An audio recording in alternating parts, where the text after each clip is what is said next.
Hello, this is Ron Paul with your weekly update for Monday, January 25th. Almost immediately after his inauguration, President Joe Biden began creating new government dictates via executive orders. Many of these executive orders concern coronavirus, fulfilling Biden's promise to make ramping up a coronavirus-inspired attack on liberty a focus of his first 100 days. One of Biden's executive orders imposes mask and social distancing on anyone in a federal building or on federal land. The mandates also apply to federal employees when they are on duty anywhere. Members of the military are included in the definition of federal employees. Will citizens of Afghanistan, Iraq, and other countries where U.S. troops are or will be spreading democracy be happy to learn the troops shooting up their towns are wearing masks and practicing social distancing? Another one of Biden's executive orders forces passengers on airplanes, trains, and other public transportation to wear masks. Biden's mask mandates contradict his pledge to follow the science. Studies have not established that masks are effective at preventing the spread of coronavirus. Regularly wearing a mask, though, can cause health problems.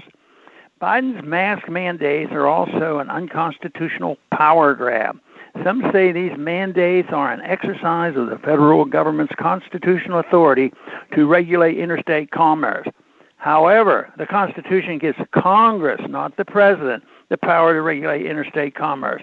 The President does not have the authority to issue executive orders regulating interstate commerce absent authorization by a valid law passed by Congress. The founders gave Congress sole lawmaking authority, and they would be horrified by the modern-day practice of presidents creating law with a stroke of the pen.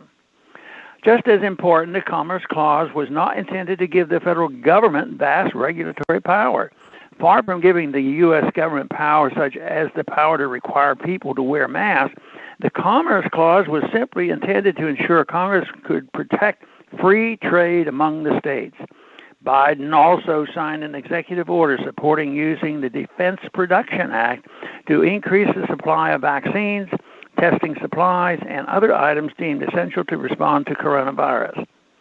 The Defense Production Act is a Cold War relic that gives the president what can fairly be called the dictatorial authority to order private businesses to alter their production plans and violate existing contracts with private property customers in order to produce goods for the government.